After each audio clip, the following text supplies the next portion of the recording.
A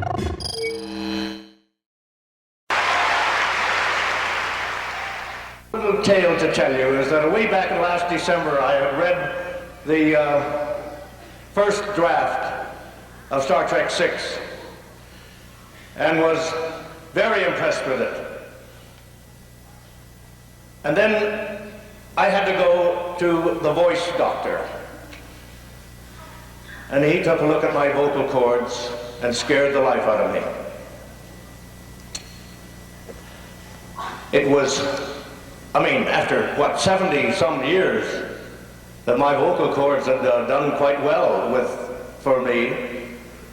And all of a sudden to have something go wrong with them was, to me, absolutely devastating and unbelievable.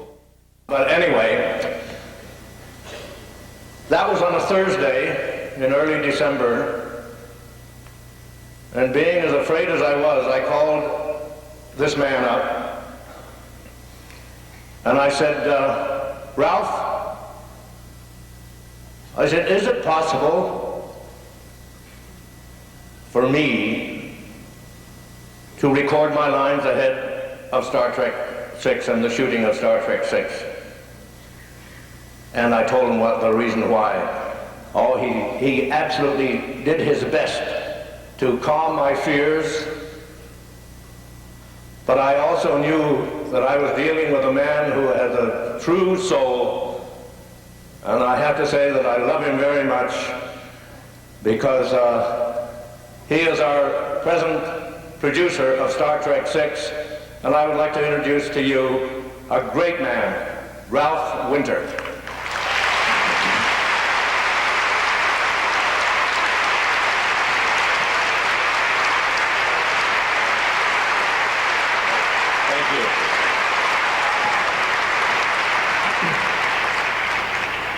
Thrilled that you're all here today to help us begin celebrating 25 years.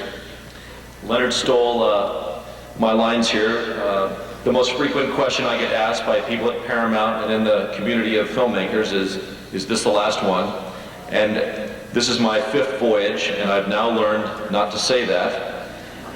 And this is the film to celebrate the 25th anniversary.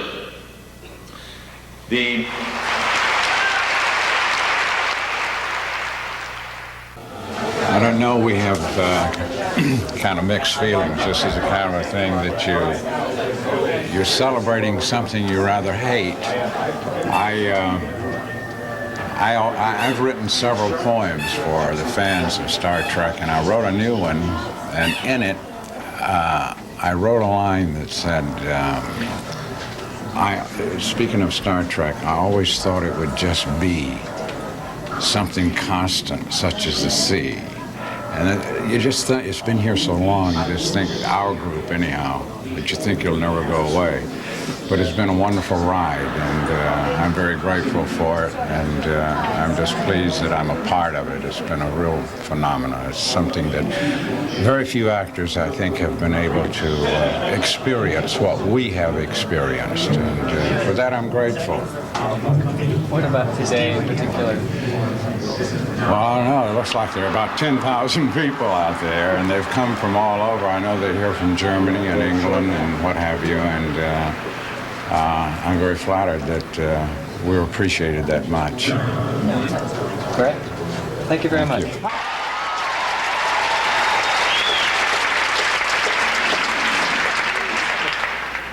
the beginning of it, I started this a year ago when we were at the Hilton Hotel. I had to rearrange it a bit, but it's there in the intro. But it goes, as the musician says, something like this. A long time ago in a galaxy far, far away. I think some of you heard me say, Star Trek lives, it will not die, and you are the someone who made it fly. Well, the studio was in a kind of a fix. They wanted to do number 6. But after we did number 5, Paramount's faith took a dive. Then they thought of all the press they could get, and suddenly it became a very good bet. So they put out the word for the world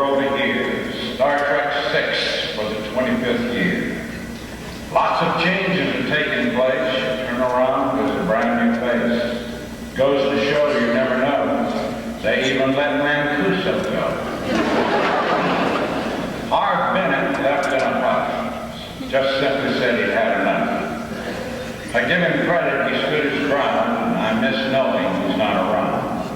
He'd been with us in Star Trek too, and that alone was tough to do. He was always there to hear you out, no matter what it was all about. And another reason for liking him, he scrubbed that line, "He's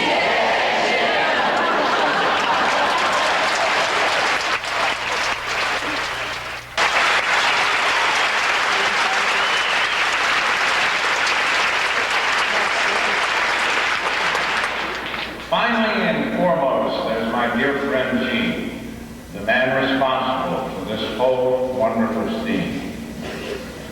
Isn't it strange how one person you know can change the way your life will go?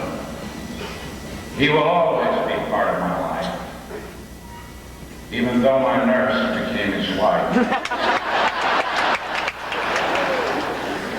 Now, all of this has been said in fun, and not intended to hurt anyone. You are the reason we're all here to celebrate this, our 25th year.